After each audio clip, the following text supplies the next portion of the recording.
오늘 온전한 신앙 고백이라는 제목으로 함께 하나님의 말씀의 은혜를 나누고자 합니다. 오늘 성경 말씀 마태복음 16장의 말씀은 우리가 너무나 잘 알고 있는 말씀입니다. 특별히 16장 16절 말씀은 베드로의 신앙 고백이 이렇게 기록되어진 말씀인데 너무나 유명한 말씀이죠. 그래서 우리가 한 번 이상은 다 들어보셨을 그런 말씀입니다. 예수님께서 많은 지역을 두루 다니시면서 복음의 말씀을 증거하십니다. 또 병든 자들을 고치시고요. 또 귀신을 쫓아내십니다.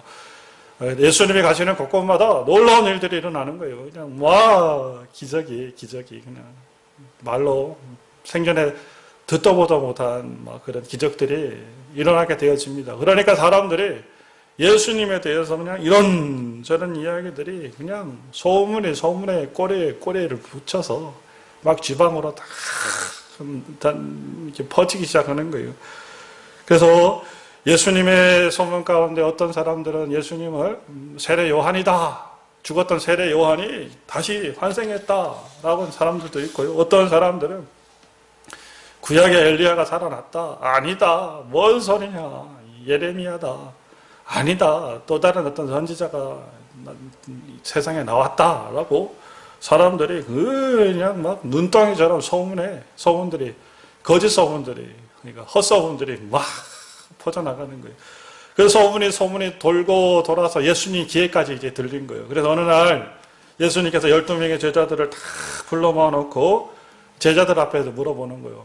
내가 지금 이런 소문을 듣고 있는데 이런 이야기들을 듣고 있는데 너희는 나를 누구라고 생각하냐? 너희는 나를 도대체 어떻게 생각하냐? 주님께서 궁금하신 거예요. 그래서 제자들을 향해 가지고 너희는 나를 누구라고 생각하냐 물어봤더니 그냥 제자들이 서로 그냥 얼굴만 쳐다보고 눈만 껌뻑껌뻑거리면서 말을 못하는 거예요. 이야기를 못하는 거예요. 꿀먹은 벙어리가 되어 서로 얼굴만 쳐다보는 거예요. 그런데 그때 성질 급하기로 유명한 누가요? 베드로가 그냥 손을 번쩍 들고, 성경은 없습니다. 손을 번쩍 들었다는 이야기가. 손을 번쩍 들더니 주님! 용감하게 기라래요. 주님! 저는 그리스도시고 살아계신 하나님의 아들이십니다. 라고 베드로가 고백을 하는 겁니다. 그랬더니 예수님께서 눈을 번쩍 뜨시는 깜짝 놀라면서 베드로를 쳐다보는 거예요. 설마 베드로가 저런 이야기를 할지를 주님도 모르셨던 것 같아요. 깜짝 놀라시면서 베드로를 쳐다보면서 주님께서 바요난 시몬아 내가 보기에 있도다 이 비밀을 알게 하시는 이는 하늘에 계신 내 아버지다. 아버지께서 이를 알게 하셨다라고 주님께서 베드로를 칭찬하면서 매우 기뻐하시는 장면의 말씀이 우리 16장 말씀 속에 기록되어 있습니다. 무엇 때문에 주님께서는 베드로를 이렇게 칭찬하고 이렇게 베드로의 말에 기뻐하셨습니까? 거짓 소문, 그죠? 거짓 소문. 미혹되는 말들이 막 그냥 난무한 거예요. 그 가운데 베드로는 주님을 제대로 알고 주님이 누구인지를 제대로 고백했기 때문에. 진실을 안다라는 것이 여러분 그렇게 중요한 거예요. 진짜를 안다라는 것이. 사실을 알고 사실을 우리가 인지한다라는 것이 그게 쉬운 게 아닙니다. 마태복음 24장 4절 이하의 말씀에 보니까요. 말세에 두 가지 특징이 있더라고요. 말세의 두 가지 특징. 두 가지 특징이 뭡니까? 첫 번째는 말세 때는 미혹, 그죠? 난리와 난리의 소문이 온 지역 가운데 퍼지며 사람들이 뭐예요? 미혹 가운데 빠지리라라는 거예요. 미혹이라는 말은 뭐예요? 다른 말로 표현하면 미혹하니까 우리가 좀 어려운 느낌이 들 수 있는데 미혹이 뭐예요? 거짓말. 진짜가 아닌 거짓말이 세상 가운데 그냥 가득하다는 거예요. 그리고 더 말세적인 특징이 기록하고 있는 것이 마태복음 24장 9절 말씀에 보니까요. 예수님으로 인해 가지고 모든 민족이 무엇을 받으리라? 모든 사람들이 무엇을 받으리라? 미움을 받으리라. 그죠? 어떻게 보니까 요즘 시대하고 똑같죠, 그죠? 똑같아요. 야, 그러니까 우리가 요즘 시대를 살아가면서 어떤 느낌을 받으셔야 돼요? 말세가 이제 다가왔구나. 아니, 이미 우리는 말세의 그때를 걸어가고 있는지도 모른다라는 거예요. 거짓이 그냥 판치잖아요. 얼마나 거짓된 것들이 난무하고 얼마나 하나님을 믿는 사람들이 미혹당하는지. 그때 주님께서 뭐라고 얘기하십니까? 끝까지 견디는 자는 무엇을 얻으리라? 구원을 얻으리라. 할렐루야. 끝까지 견디시기 바랍니다. 우리가 끝까지 견딜 때 무엇을 얻게 되어진다? 구원을 얻게 되어진다라는 거예요. 이 미혹과 거짓된 가운데, 미움 가운데 견딤이 필요하다는 거예요. 견딤. 그러면 우리는 무엇을 얻으리라? 구원을 얻으리라. 그리고 마태복음 24장 37절 이하의 말씀 속에 이 세상의 미혹과 미움이 가득한 세상 가운데 주님께서 또 말씀하세요. 깨어있으라라고 얘기하는 거예요. 무엇하라? 깨어있으라. 마태복음 24장 42절 말씀입니다. 그러므로 깨어있으라. 말세의 때가 노아의 때와 비슷하다는 거예요. 노아의 때. 노아의 때 갑자기 어떻게 했어요? 맑은 하늘에 뭐가 내리기 시작한 거예요? 비가 내리기 시작한 거예요. 그렇게 임박한 진노가, 임박한 심판이 이 땅 가운데 임하게 되어진다는 겁니다. 그러니까 말씀 속에 40절 말씀 속에 기록되어 있잖아요. 두 사람이 밭에서 일하다가 한 사람은 이거 여러분 심각한 거예요. 한 사람은 데려감을 당하고 한 사람은 버려둠을 당하고, 두 여인이 맷돌질을 하다가 한 여인은 주님께서 데려감을, 한 여인은 버려둠을. 여러분 이거 얼마나 심각한 겁니까? 우리 성도님. 우리 성도님은 하나님이 임박한 진노에 노아의 그때에 주님께서 나를 부르시면은 하나님 나라 올라갈 자신이 있습니까? 아멘? 왜 아멘 소리를 하세요? 몇초 이렇게 하시니 그냥 자신이 뚝 떨어졌어요? 우리 성도님 주님 오실 그날의 노아의 심판의 그때 주님께서 부르실 때 다 들림받아 올라갈 줄 믿습니다. 그 믿음을 우리가 갖기 위해서, 그 신앙을 갖기 위해서 우리가 열심히 불철주야 하나님 앞에 달려나가는 거예요. 아멘이죠? 여러분 다시 말씀드립니다. 이 말씀의 때 거짓과 미혹과 미움이 가득한 때 주님께서 분명히 우리에게 두 가지 얘기를 하는 거예요. 견뎌라, 깨어 있으라. 견뎌라, 깨어 있으라. 세상을 여러분 똑바로 보시기 바랍니다. 세상을 똑바로 보시기 바라요. 과거에는 모든 소식의 기준이 뉴스였습니다. 뉴스. 그죠? 절대 뉴스를 의심하지 않았잖아요. 저는 그랬던 것 같아요. 우리 성도님들 어떤지 모르겠지만. 뉴스를 의심한다는 게 말이 됩니까? 우리 정규방송에서 나오는 뉴스가 삶의 뭐였어요? 다 기준이었잖아요. 기준. 그러니까 뉴스를 신뢰하고 뉴스를 믿었단 말입니다. 텔레비전 뉴스가 그러면 그냥 그런 줄 알았었어요. 근데 세월이 이상해졌어요. 세월이 이상해졌어. 뉴스가 가짜가 있더라는 거예요. 진짜 뉴스, 가짜 뉴스. 그런 얘기 우리가 많이 듣죠. 그죠? 진짜 뉴스, 가짜 뉴스가 판을 치더라는 거예요. 특정한 사람들이 자신들의 이익과 유익을 위해 가지고 이런 뉴스, 매스컴을 이용하더라는 거예요. 그래서 그거를 자신들의 어떤 목적과 수단으로 삼더라는 겁니다. 코로나19를 통해서 교회를 향해 쏟아지는 여러분 뉴스를 한번 보시기 바랍니다.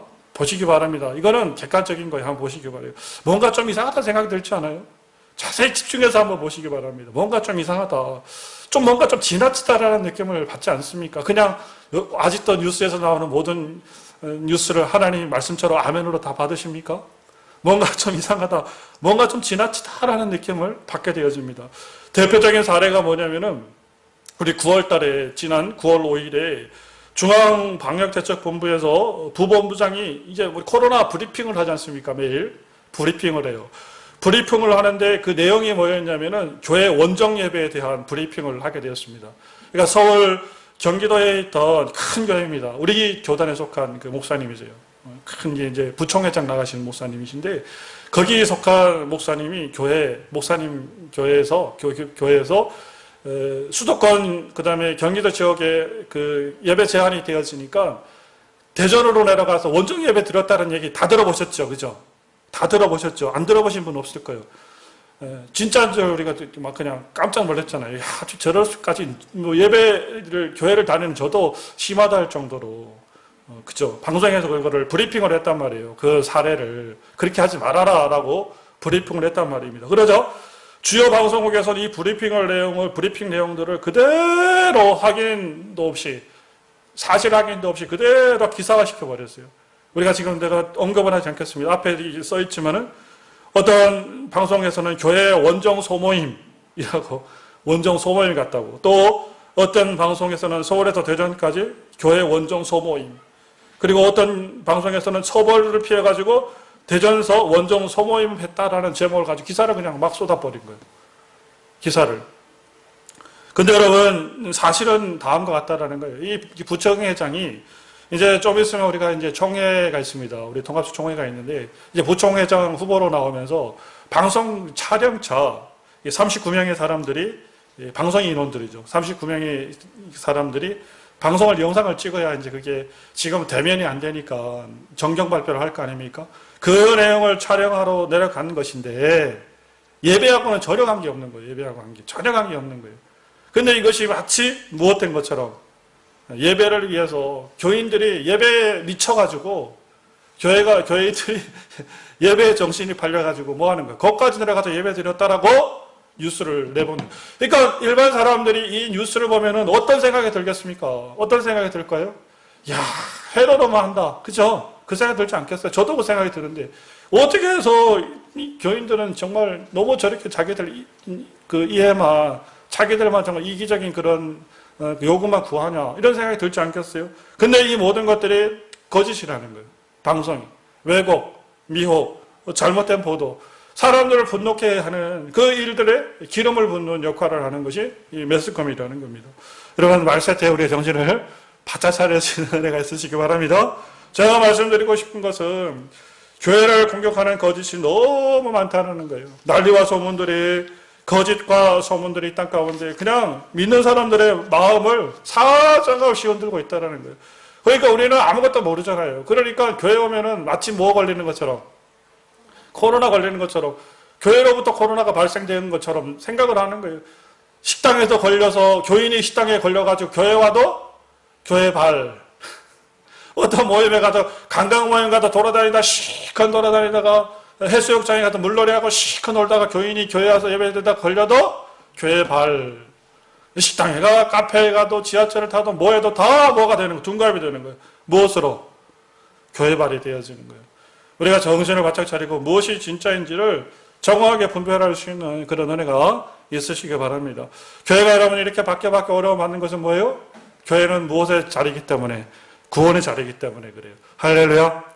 교회를 문 닫게 해야 되는 거예요. 교회를 문 닫게 하게 되어지면은 구원의 길이 막히기 때문에 사단은 어떻게든 교회를 문 닫게 하고 예배를 방해하고요. 예배를 못 드리게끔 하는 거예요. 우리가 정신을 분명히 차리고 이 말세주말의 거짓과 미혹과 미움이 이 삼중고지 않습니까? 이것이 그냥 막 썰물처럼 우리들에게 밀려올수록 우리는 더 어떻게 해요? 바람 불수록 더 어떻게 해라? 뿌리를 내려라. 말씀 예전에 한번 드렸죠. 바람이 세게 불수록 뿌리를 더 깊이 내리는 거예요. 날씨가 추울수록 어떻게 해요? 옷 매분새를 다지는 거예요. 그렇듯이 우리 신앙 속에 여러분 어려움이 닥칠수록 오늘 성경 본문의 말씀처럼 마태복음 16장 16절의 베드로의 고백처럼 하나님 앞에 우리가 온전한 신앙 고백을 이루어야 된다는 거예요. 주님께서 생각해 보십시오. 뭐 때문에 베드로를 이렇게 칭찬했을까요? 어렵고 거짓과 미혹과 미움이 가득한 시대 가운데 베드로가 뭐였기 때문에? 믿음의 뿌리를 주님 앞에 단단히 내렸기 때문에 주님께서 베드로를 칭찬하신 거예요. 그러니까 이런 어려운 시대 가운데 우리가 주님 앞에 살아가면서 어떻게 베드로의 신앙 고백이 우리의 신앙 고백 되어질 수 있는 은혜가 있으시기 바랍니다. 주는 그리스도, 따라해 봅시다. 주는 그리스도시요 살아계신 하나님의 아들이십니다. 아멘이죠? 여기에는 세 가지 의미가 들어가 있습니다. 세 가지 의미가 들어가 있어요. 첫 번째, 예수는 뭐라는 거예요? 그리스도라는 거예요. 여러분, 이 불변의 사실들을 절대 잊어버리시면 안 됩니다. 두 번째는 뭡니다? 우리 주님은 살아계신 하나님이시라는 거예요. 죽어있지 않습니다. 우리 하나님은 살아계신 하나님이시라는 거예요. 그리고 세 번째는 뭡니까? 예수는 하나님이시라는 사실이에요. 이 사실이 우리의 신앙의 고백이 되어지고 우리의 마음의 뿌리가 되어지면 바람이 불어도 태풍이 불어도 우리 여동하지 않을 줄 믿습니다. 굳건히 우리 자신이 세워질 줄 믿습니다. 세상이 뭐라고 해도요, 누가 어떤 소리를 해도 예수는 그리스도십니다. 아멘이죠? 구원자십니다. 아멘입니다. 예수가 세우신 교회밖에는 어떤 여러분 구원의 길도 발견할 수가 없는 거예요. 중병에 걸린 자가, 제가 몇 차례 비유 말씀드렸죠? 중병에 걸린 자가 병원에 찾아갔는데 병원에서 얘기하는 거예요. 집에 가서 편히 쉬세요라고 얘기하면은 소망이 없는 거예요, 그 사람은. 그렇죠? 환자가 병원에서 치료할 길을 찾지 못하면 소망이 없는 거예요. 주의 백성들이 하나님의 교회에서 무엇을 발견하지 못하면은, 구원의 길을 발견하지 못하면은 천하 없어도 그 사람은 구원의 길을 절대로 얻을 수가 없다라는 거예요. 왜요? 주님께서 세우신 교회이기 때문에, 여기 누가 계시기 때문에, 우리 주님이 계시기 때문에. 여러분, 예수가 그리스도고 구원자이심을 믿을 수 있는 은혜가 있으시기 바랍니다. 주님은 살아계신 하나님이라고 말씀드렸습니다. 고람되어 신앙이요. 살아계시기 때문에 주님 앞에서 살아가는 것처럼 살아가십시오. 살아있는 주님을 의식하고 살아가시라는 거예요. 모든 것에 주님은 반응하십니다. 우리의 삶을 주님은 반응하세요. 그리고 주님이 살아계시면 우리는 또 반응하는 자들이 되어야 돼요. 아멘입니다. 창세기 37장으로 50장 말씀, 요셉의 이야기를 지금 묵상하고 있습니다. 요셉의 말씀 묵상하고 있는데, 요셉 보십시오.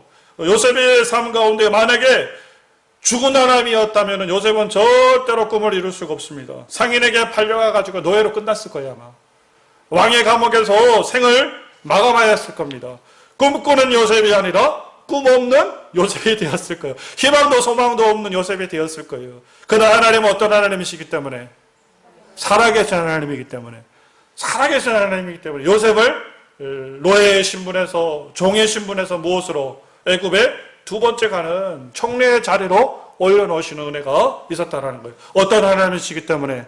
살아계신 하나님이기 때문에. 아멘입니다. 우리가 그 하나님을 믿자고요.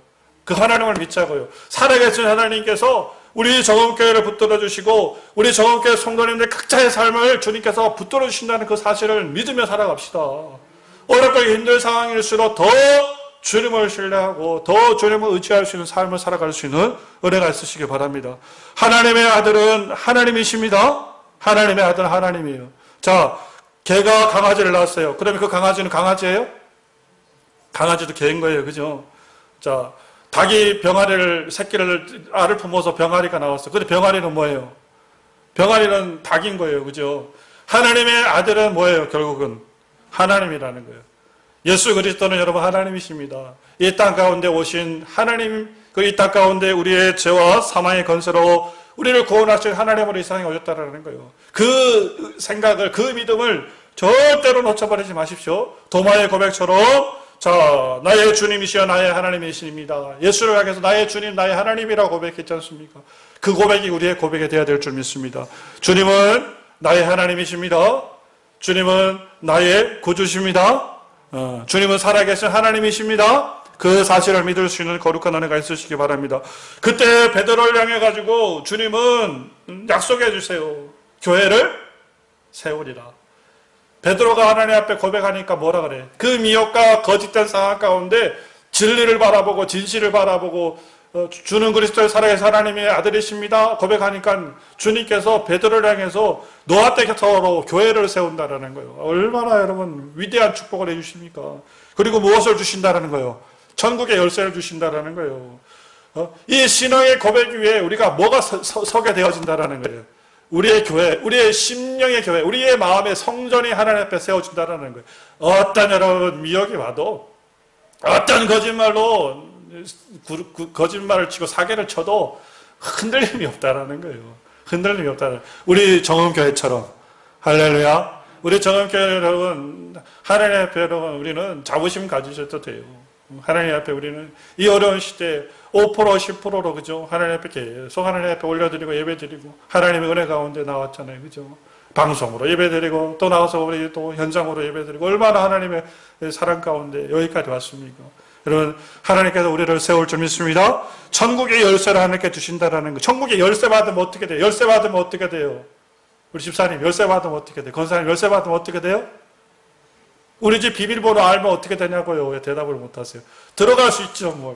내가 없어도, 그죠? 우리 집 비밀. 목사님, 교회 왔는데, 목사님, 어디 계세요? 어제 출타 밖에 있는데요? 그래요? 문이 잠겼는데요? 비밀번호요? 몇 번 치세요? 띠레레레레 하면 어떻게 해요? 들어가는 거죠, 뭘. 열쇠를 받는다라는 거는, 이 믿음의 고백에 열쇠를 받는다라는 거, 우리가 어떻게 한다라는 거예요? 천국 갈 수 있다는 거죠. 영생 구원. 할렐루야. 영생 복락. 할렐루야. 하나님 나라 천국. 생각만 해도 좋네, 나는. 여러분은 어때? 안 좋으세요, 우리 성도님은? 저는 생각만 해도 좋아요. 영생 복락. 천국 구원. 하나님의 나라. 얼마나 좋습니까? 얼마나 좋아요. 거기에 우리가 들어갈 수가 있다라는 거예요. 그래서 베드로가 올려드렸다는 그 신앙 고백, 우리도 하셔야 됩니다. 따라해 봅시다. 나도 베드로의 신앙 고백 위에 서리라. 아멘. 아멘. 이 베드로의 신앙 고백 위에 든든히 세워질 수 있는 의 축복이 있으시기 바랍니다. 힘들고 어려울수록, 다시 말해서 힘들고 어려울수록 더 굳건하게 살아갈 수 있는, 더 단단히 세워질 수 있는 은혜가 있으시기 바라요. 세상에 힘들지 않는 일이 어디 있습니까? 다 힘들어요. 쉬운 일이 어디 있습니까? 다 어렵습니다. 그 가운데서 그 힘듦과 어려움을 이겨내고 승리해내는 것이 복이라는 거예요. 주님께서 우리에게 말씀했어요. 견뎌라. 그리고 뭐 해라? 깨어있으라.